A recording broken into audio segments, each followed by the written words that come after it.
What's up guys, welcome back to another video, and today we're talking about the Bonetool plugin by Dozilla. You can download the plugin from its Spigot page by clicking the download button and then go put it in your plugins folder. But today I'm going to go over all of the features and different tools you can use with the plugin. All of the commands are listed towards the bottom of the page along with any permissions you might need.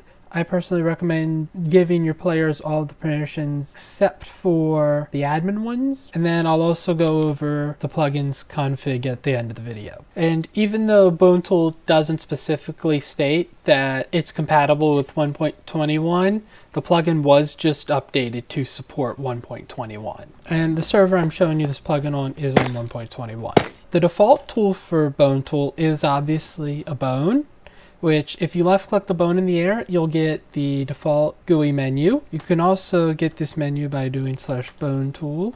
In this menu, there are several different options. The first option is the right click menu. So what do you want the Bonetool to do when you right click it? The first option is to have the Bonetool do nothing while right clicking. The second option is you can change the color of color changing blocks to a specific color. So if we set that and then we can change the color Bonetool changes blocks to by shift right clicking on a not color changing block. And then if we go and set this to yellow, right, wool, banners, concrete, and any other blocks that change colors will change to the color you click. So the second option is the multiple facing tool, which is my personal favorite, where you can orient walls and fences. And if you turn a wall completely off, you can have an invisible block.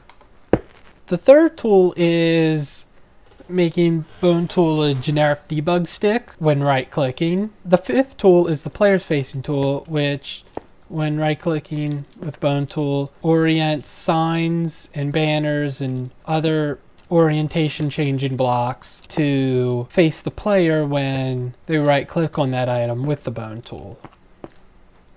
Next up, you have a whole bunch of different toggle options. The glass panes above these indicate whether or not the toggle option is on. Right now I have them all off. So the first one is no block updates. So for instance, if I place a block, the blocks around it won't update. They will initially because Minecraft, but then Bonetool will correct everything. So for instance, and for this and all of the other options on here, you can toggle it to on only when you're sneaking, or sneaking will toggle the tool on and off. Pretty cool. The next tool is force placing, which will force any block you place into its upright and original orientation. And for doors, it won't place the top half of the door, and it'll place it away from you, which is pretty interesting. As you can see with banners and signs, they always point facing south. And you will always place stairs with their back turned towards you. Force place also allows you to place blocks like cactuses, dead bushes, flowers, and saplings on any type of block instead of the block that they have to be placed on. And when paired together, force place and no block update, you can place them next to each other. Otherwise, this option also has the on sneak and sneak toggle. Next is snipe placing, which will place blocks really far away. As you can see, there's only a certain range. And the range for that, at least the default range or the range on my server, is 46 blocks. It also works for breaking blocks. And snipe placing also has the on sneak and sneak toggle. The next toggle is editing fly speed. With this setting on, if you're flying and you double shift and then hold it the second time, you can use your scroll wheel to change your fly speed. I'm pulling back to increase and then scrolling forwards to decrease. And if I'm flying and I triple sneak, it resets my fly speed to 100%. And for Bonetool, there's also a /fly speed command where you can enable or disable this setting and set your fly speed, with your fly speed being a percentage. So the default is 100%. The max is 1000%. Zoom. The second to last option is to toggle whether or not when you drop items, the plugin deletes it or lets them drop on the ground. And you can toggle whether or not you edit signs while shifting and right-clicking, which is pretty redundant in versions 1.20 and above. Lastly, there are a couple other options here. You can change whether or not you want Bonetool's notifications to be in the chat, a subtitle, or in the action bar. I personally prefer doing the action bar. You can open Bonetool's secret blocks menu, which can also be accessed with /blocks. And you can also change what material you want the Bonetool to be, because sometimes I like clicking blocks with a fish. Alright, now, biggest part of Bonetool is what happens when you left click with the bone. If there are any blocks that don't have any other functions to them, the Bonetool won't have a tool for them. For stairs, you can toggle whether or not it's waterlogged. There is water there. Thank you, shaders. You can change the type of the stair. You can change the direction the stairs are facing, and you can change whether the slab part is facing the top or the bottom of the block. For slabs, you can toggle whether they're waterlogged, whether it's a double slab, a top slab, or a bottom slab. For chains, you can toggle whether they're waterlogged and whether they are on the X, Y, or Z axes. For candles, you can toggle whether they're lit, waterlogged, or how many of them. Left clicking decreases the amount, right clicking increases, and then shifting while left and right clicking goes to the max of each. For grass, you can toggle whether it's snowy or not. For color changing blocks, you can change the color. For note blocks, you can power them and change to any of the notes in the game. For jukeboxes, you can place any item in the jukebox. So now it's playing an Elytra.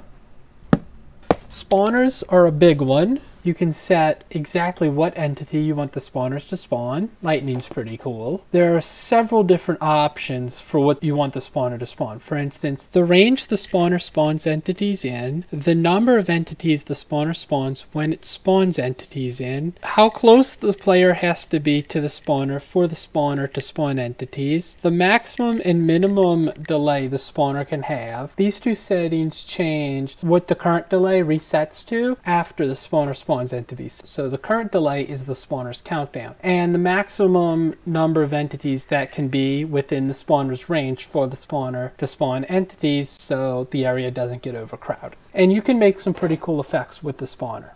For beacons, you can toggle whether or not they have a password and their potion effects when they're activated.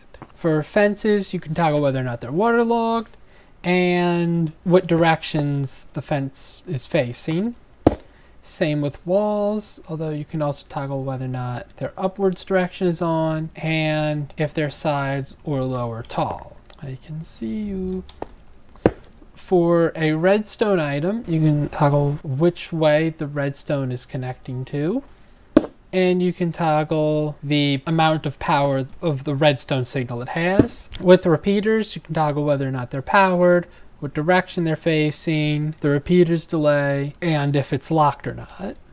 With the brewing stand, you can toggle whether or not it has a password, and you can put potions into the slots. So I guess an Elytra gives you instant health too. It's pretty good to know, actually. I thought it just gave me kinetic energy. Ow. For composters, you can toggle the level the composter's at. That guy's pretty full. Furnaces, you can toggle whether or not they're lit, they have a password, and which direction they're facing. And for redstone powered lights, you can toggle whether or not they're powered and if they're giving off a light source. The /blocks menu has a whole bunch of different blocks that aren't in the vanilla inventory, including nether portals, end portal blocks, end gateways, the debug stick, lit redstone lamps, and double ladders and piston heads, structure voids, jigsaw blocks, structure blocks, dragon eggs, and the command blocks, as well as invisible item frames and those 4 paintings Mojang never bothered telling anyone about. If you click the light block, you can also access all 15 different types of light blocks. You can also view the light block menu with /light block. Invisible item frames have this little glow when you're holding an invisible item frame, and they work just like regular item frames, except you can't see them. It's pretty useful. So this is Bonetool's config.yml. Whole bunch of options in here, including what you want the default tool to be. So you could make people use a fish the whole time. Whether you want builder's utility / blocks menu or Bonetools. Whether or not you want players to be able to color and format signs when editing them with Bonetool. You can add a blacklist of items that are not allowed, while that you don't want players to set the Bonetool to. If you're using Bonetool with version lower than 1.17, Bonetool has a feature that lets you change what light level you want any block to give off. So that first granite block I showed you, it could give off a light level of 15, right? But since we have light blocks, that feature is removed in later versions. If you're using plot squared, this toggles whether you want players to be able to use Bonetool on your roads. I keep it off personally. This setting changes the default language of Bonetool, which there is a language folder with every single message that Bonetool uses. The default languages are English and French. You can also change Bonetool's language for yourself with /Bonetool locale. And as you can see, there's English and French. If you want to limit how fast or slow players can fly, you can do it here. And then here you can toggle whether or not you want players to be able to pick certain blocks from the /blocks menu. And you can also toggle if you don't want players to allow spawners to spawn certain entities. And then right below that, you can change the maximums for any of a spawner setting. So that's it for Bonetool, guys. I hope y'all enjoy this plugin tutorial. If you enjoyed this video, please leave a like and subscribe, but I'm only saying that because I want the like and subscribe buttons to light up right below this video. So hopefully YouTube does the thing, and you should really click on the video over my face. It's a pretty good video, and I'll see y'all next time.